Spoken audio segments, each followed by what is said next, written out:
រោងចក្រផលិតស្វាយនៅស្រុកស្រែចាស្រុកស្នួរខេត្តក្រចេះជះក្លិនស្អុយអាសោចដល់ប្រជាពលរដ្ឋខណៈរោងចក្រមួយនេះបានចាក់ចោលកាកសំណល់យ៉ាងច្រើនបង្កក្លិន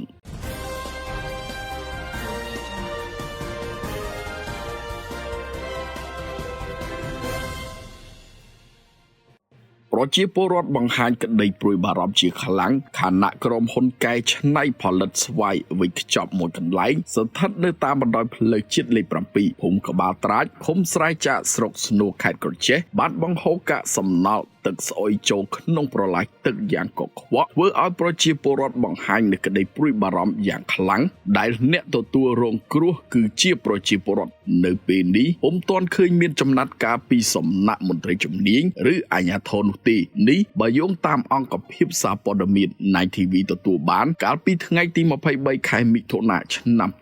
2025នេះយោងតាមប្រភពព័ត៌មានដែលអង្គភាពយើងទទួលបានពីប្រជាពលរដ្ឋបានឲ្យដឹងថាជារៀងរាល់ថ្ងៃក្លិនស្អុយអាសោចបង្កជាមេរោគធ្វើឲ្យប្រជាពលរដ្ឋរស់នៅជិតតំបន់រោងចក្រមួយនេះធ្វើឲ្យពិបាកក្នុងការរស់នៅជាខ្លាំងមកទល់ពេលនេះពលរដ្ឋមានការលំបាកក្នុងការរស់នៅទាំងផ្លូវចិត្តលើសុខភាពខ្លាំងណាស់សូម្បីតែការហូបចុកសម្បូរទៅដោយសត្វរុយក្លិនស្អុយអាសោចសូម្បីតែសុខភាពក៏កាន់តែមានបញ្ហាជំងឺសួតទៀតផងណៈក្រុមហ៊ុននេះមិនមានការខ្វាយខ្វល់អីបន្តិចសោះបញ្ហានេះផងដែរប្រជាពលរដ្ឋសំណូមពរទៅដល់សមត្ថកិច្ចមន្ត្រីជំនាញក្នុងស្រុកស្នួរពិសេសលោកគៀបូប្រធានមន្ត្រីបរិស្ថានខេត្តក្រចេះមេត្តាមានវិធានការចាត់កម្លាំងក្រោមអាវ៉ាត់ចុះត្រួតពិនិត្យនិងធ្វើការទប់ស្កាត់រាល់សកម្មភាពបង្ហូរទឹកស្អុយចូលក្នុងប្រឡាយអូររបស់រោងចក្រនៅចំណុចទីតាំងខាងលើនេះផងទៀតអង្គភាពសារព័ត៌មាន Night TV និងរងចាំការបំភ្លឺគ្រប់ភាគីពាក់ព័ន្ធទាំងអស់រៀងរាល់ម៉ោងធ្វើការ